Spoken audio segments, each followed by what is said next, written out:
राजा निर्बंसिया कमलेश्वर जी इसके लेखक हैं। एक राजा निर्बंसिया थे। माँ कहानी सुनाया करते थे। उनके आसपास ही 4 बच्चे अपनी मुट्ठियों में फूल दबाए कहानी समाप्त होने पर गौरों पर चढ़ाने के लिए उत्सुक से बैठ जाते थे।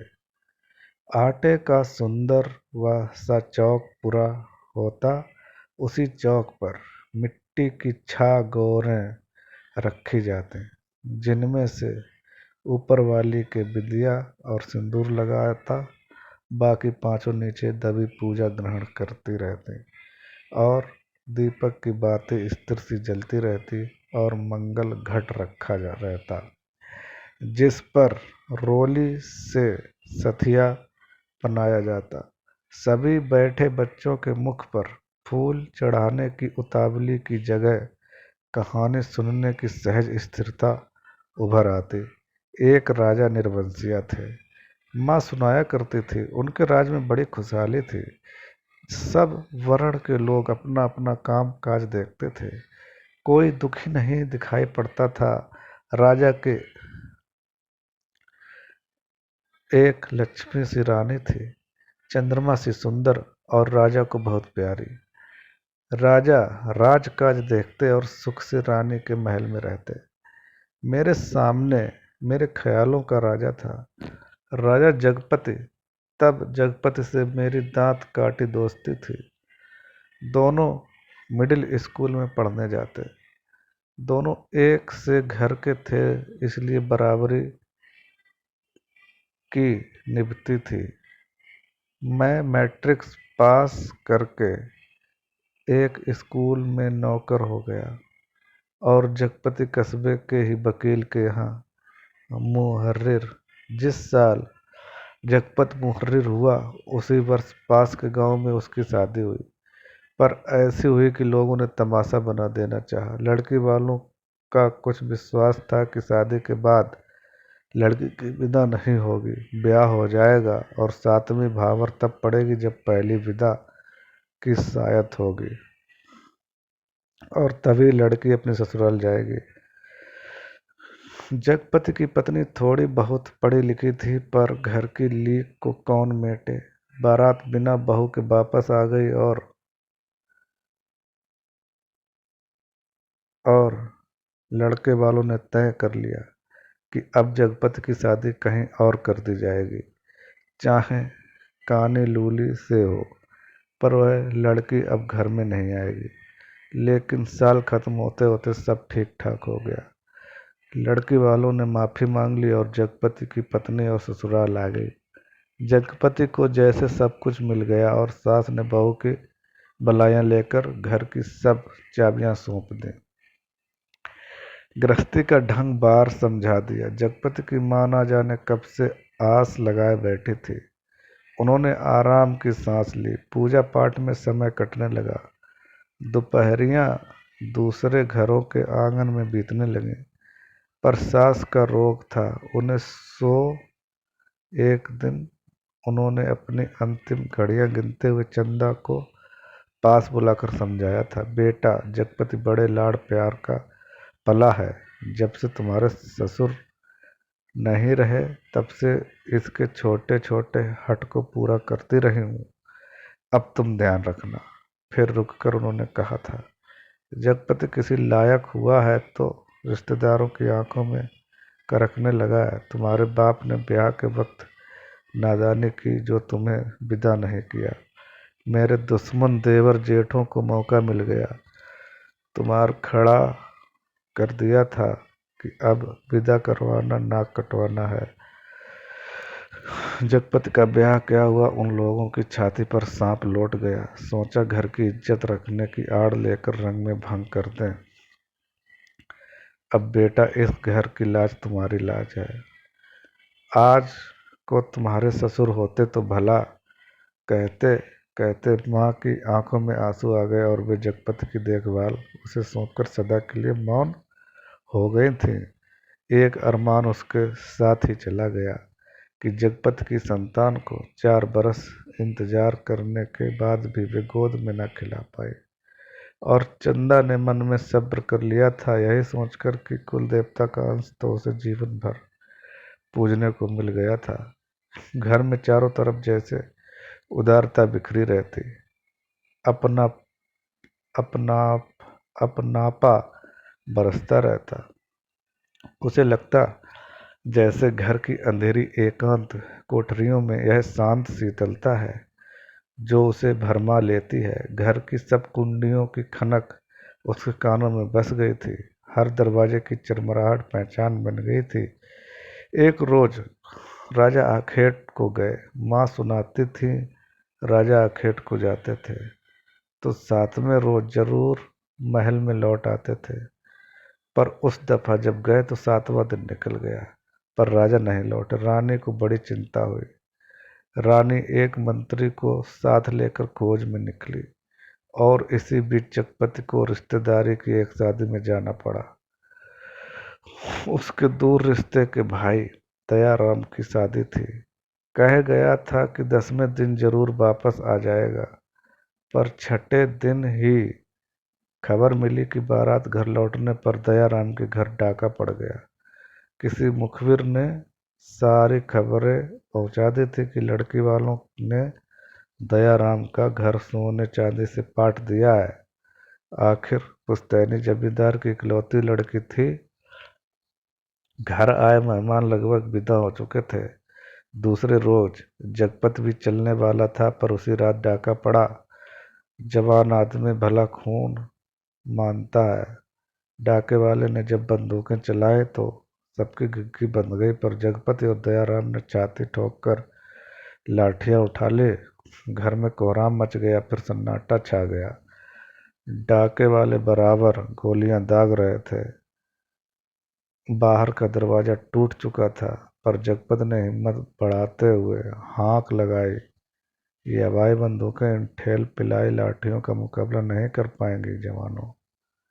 पर दरवाजे पर तड़ तड़ टूटते रहे और अंत में एक गोली जगपत की जांघ को पार करती निकल गई, दूसरी उसकी जांघ के ऊपर कूल्हे में समाकर रह गई।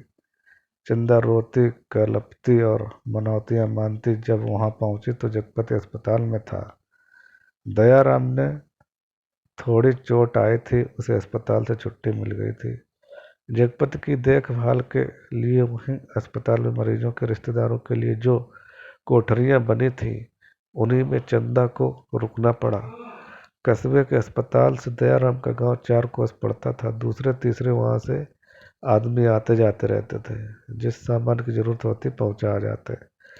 पर धीरे धीरे उन लोगों ने भी खबर लेना छोड़ दिया। एक दिन में ठीक होने वाला घाव तो था नहीं, जांघ की हड्डी चटक गई थी और कूल्हे में ऑपरेशन से 6 इंच गहरा घाव था। कस्बे का अस्पताल था, कंपाउंडर ही मरीजों की देखभाल रखते। बड़ा डॉक्टर तो नाम के लिए था या कस्बे के बड़े आदमियों के लिए। छोटे लोगों के लिए तो कंपाउंडर साहब ही ईश्वर के अवतार थे। मरीजों को देखभाल करने वाले रिश्तेदारों की खाने पीने की मुश्किलों से लेकर मरीज की नब्ज तक संभालते थे। छोटी सी इमारत में अस्पताल आबाद था। रोगियों को सिर्फ 6-7 खाटें थी।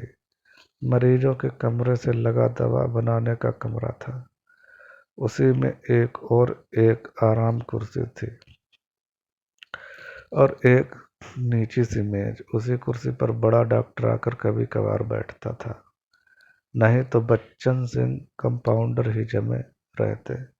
अस्पताल में या तो फौजदारी के शहीद आते या गिरा गिरा के हाथ पैर तोड़ लेने वाले एक आध लोग। छठे छबा से कोई औरत दिख गई तो दिख गई, जैसे उन्हें कभी रोग घेरता ही नहीं था। कभी कोई बीमार पड़ती तो घरवाले हाल बता के 8-10 रोज की दवा एक साथ ले जाते और फिर उसके जीने मरने की खबर तक ना मिलती। उस दिन बच्चन सिंह जगपत के घाव की पट्टी बदलने आया। उसने आने में और पट्टी खोलने में कुछ ऐसी लापरवाही थी जैसे गलत बंधी पगड़ी को ठीक से बांधने के लिए खोल रहा हो। चंदा उसी कुर्सी के पास ही सांस रोके खड़ी थी। वह और रोगियों से बात करता जा रहा था। इधर मिनट भर को देखता, फिर जैसे अभ्यस्त से उसके हाथ अपना काम करने लगते। पट्टी एक जगह खून से चिपक गई थी। जगपति बुरी तरह कराह उठा। चंदा के मुंह से चीख निकल गई। बच्चन सिंह ने सतर्क होकर देखा तो चंदा मुख में धोती का पल्ला खोसे अपनी भयातुर आवाज दबाने की चेष्टा कर रहे थे। जगपति एक बारगी मछली सा तड़प कर रह गया। बच्चन सिंह की उंगलियां थोड़ी सी थरथराई कि उसकी बांह पर टप से चंदा का आंसू चूह पड़ा। बच्चन सिंह सिहर सा गया और उसके हाथों के व्यस्त निठुराई को जैसे किसी मानवीय कोमलता ने धीरे से छू लिया।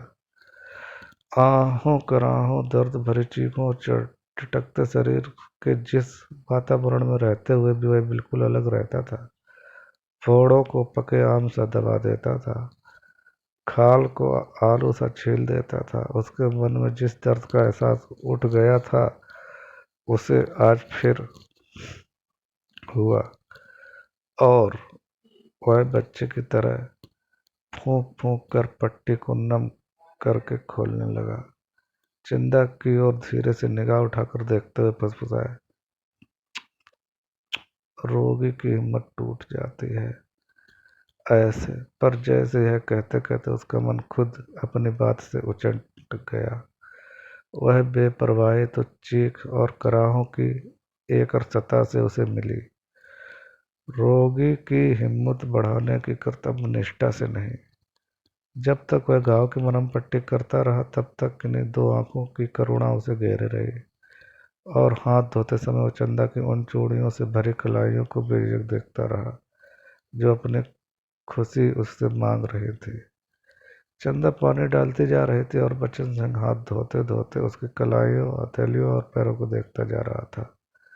दवा खाने की ओर जाते हुए उसने चंदा को हाथ के इशारे से बुलाकर कहा, दिल छोटा मत करना, जांग का घाव तो 10 रोज में भर जाएगा, कूल्हे का घाव कुछ दिन जरूर लेगा।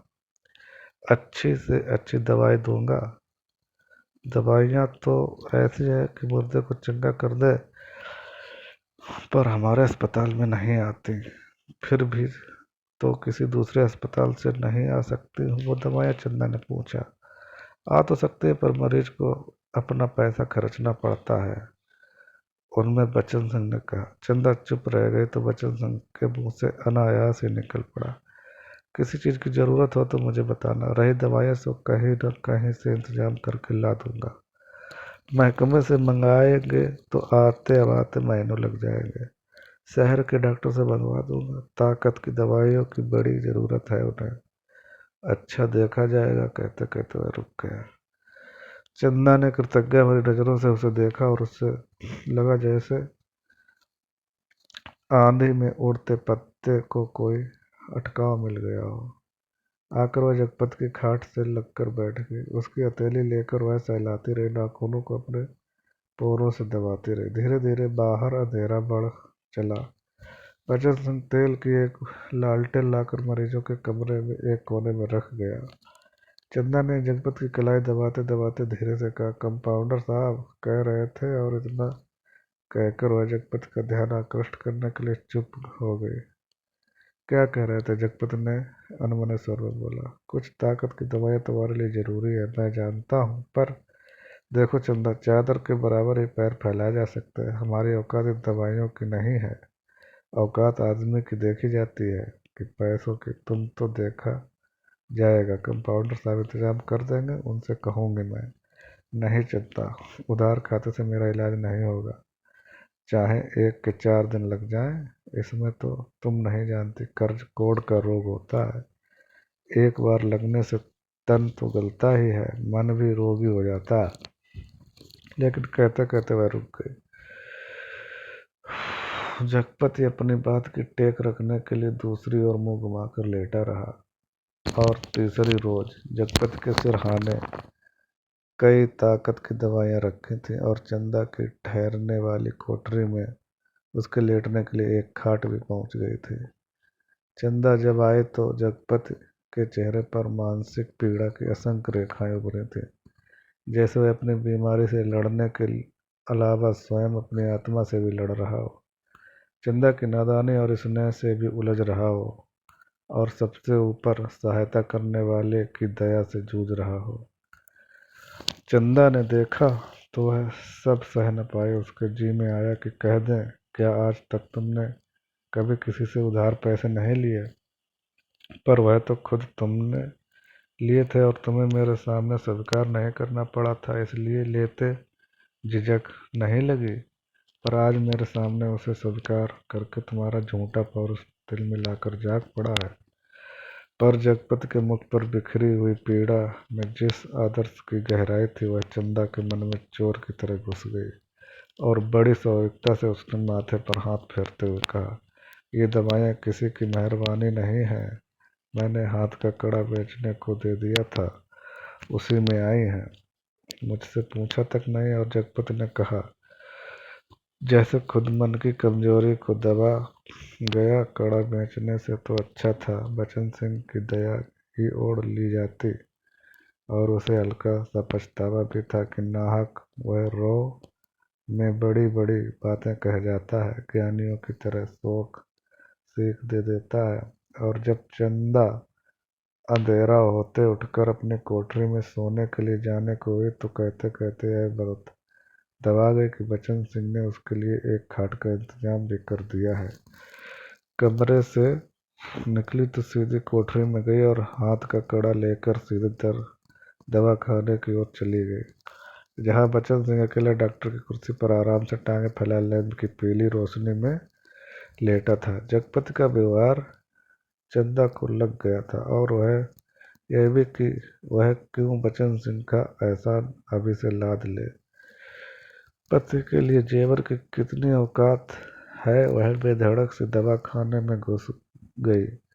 दिन की पहचान के कारण उसे कमरे की मेज कुर्सी और दवाओं की अलमारी की स्थिति का अनुमान था। वैसे कमरा अंधेरा ही पड़ा था, क्योंकि लैंप की रोशनी केवल अपने व्रत में अधिक प्रकाशमान होकर कोनों के अंधेरे और घनीभूत कर रहे थे। बचन सिंह ने चंदा को घुसते ही पहचान लिया। वह उठकर खड़ा हो गया। चंदा ने भीतर कदम तो रख दिया, पर सहसा सहम गई, जैसे वह किसी अंधेरे कुएं में अपने आप कूद पड़ी हो।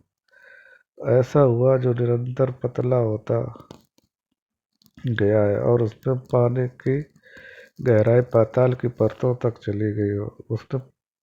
जिसमें पड़कर वह नीचे धंसती चली जा रही हो। नीचे अंधेरा, एकांत, घुटन, पाप। बचन सिंह अवाक ताकता रह गया और चंदा ऐसे वापस लौट पड़ी जैसे किसी काले पिशाच के पंजों में मुक्ति मिली हो। बचन सिंह के सामने क्षण भर सारी परिस्थिति कौंध गई, और उसने वहीं से बहुत संयत आवाज में जबान को दबाते हुए जैसे वायु में स्पष्ट ध्वनित कर दिया, चंदा। वह आवाज इतनी बे आवाज थी कि निरर्थक होते हुए भी इतनी सार्थक थी कि उस खामोशी में अर्थ भर गया।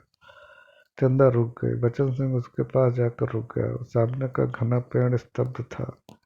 उसकी काली परछाई की परिधि जैसे एक बार फैलकर उन्हें अपने व्रत में समेट लेती और दूसरे ही क्षण मुक्त कर देती। दवा खाने का लैंप सहसा भभक कर रुक गया, और मरीजों के कमरे से एक तरह की आवाज दूर मैदान के छौ तक जाकर डूब गई। चंदा ने वैसे ही नीचे ताकते हुए अपने को संयत करते हुए कहा, यह कड़ा तुम्हें देने आई थी तो वापस क्यों चली जा रही थी? चंदा चुप और दो क्षण रुककर अपने हाथ का सोने का कड़ा धीरे से उसकी ओर बढ़ा दिया, जैसे देने का साहस न होते हुए भी यह काम आवश्यक था। बचन सिंह ने उसकी सारी काया को एक बार देखते हुए अपनी आंखें उसके सिर पर जमा दी, जिसके ऊपर पड़े कपड़े के पार नरम चिकनाई से भरे लंबे लंबे बाल थे, जिनकी भाप सी महक फैलती जा रही थी। वह धीरे धीरे से बोला, लाओ। चंदा ने कड़ा उसकी और बढ़ा दिया। कड़ा हाथ में लेकर वह बोला, सुनो। चंदा ने प्रश्न भरी नजर उसकी ओर उठा दी। उनमें झांकते हुए अपने हाथ से उसकी कलाई पकड़ते हुए उसने वह कड़ा उसकी कलाई में पहना दिया। चंदा चुपचाप कोठरी की ओर चल दी और बचन सिंह दवा खाने की ओर। कालिक बुरी तरह बढ़ गई थी और सामने खड़े पेड़ की काली परछाई गहरी पड़ गई थी। दोनों लौट गए थे, पर जैसे वह कालिक में कुछ रह गया था, छूट गया था। दवा खाने का लैंप जो जलते जलते एक बार भभका था, उसमें तेल न रह जाने के कारण बत्ती की लौ बीच से फट गई थी। उसके ऊपर धुएं की लकीरें बल खाते सांप की तरह अंधेरे में विलीन हो जाती थी। सुबह जब चंदा जगपति के पास पहुंची तो बिस्तर ठीक करने लगी तो जगपति को लगा कि चंदा बहुत उदास थी। क्षण क्षण में चंदा के मुख पर अनगिनत भाव आ जा रहे थे, जिनमें असमंजस था, पीड़ा थी और निरीता थी। कोई अदृश्य पाप कर चुकने के बाद हृदय की गहराई से किए गए पश्चाताप जैसी धूमिल चमक। रानी मंत्री के साथ जब निराश होकर लौटी तो देखा राजा महल में उपस्थित थे। उनकी खुशी का ठिकाना न रहा। माँ सुनाया करती थी, पर राजा को रानी का इस तरह मंत्री के साथ जाना अच्छा नहीं लगा। रानी ने राजा को समझाया कि वह केवल राजा के प्रति अटूट प्रेम के कारण अपने को रोक सकी। राजा रानी एक दूसरे को बहुत चाहते थे। दोनों के दिलों में एक बात सूल सी गढ़ती रहती कि कोई संतान न थी। राजवंश का दीपक बुझने जा रहा था। संतान के अभाव में उनका लोक परलोक बिगड़ा जा रहा था और कुल की मर्यादा नष्ट होने की शंका बढ़ती जा रही थी। दूसरे दिन बचन सिंह ने मरीजों की मरहम पट्टी करते वक्त बताया था कि तबादला मैनपुरी के सदर अस्पताल में हो गया है। वह परसों यहाँ से चला जाएगा। जगपति ने सुना तो उसे भला ही लगा। आए दिन रोग घेरे रहते। बचन सिंह उसके शहर के अस्पताल में पहुंचा जा रहा है। कुछ मदद मिलती ही रहेगी। आखिर वह ठीक तो होगा ही।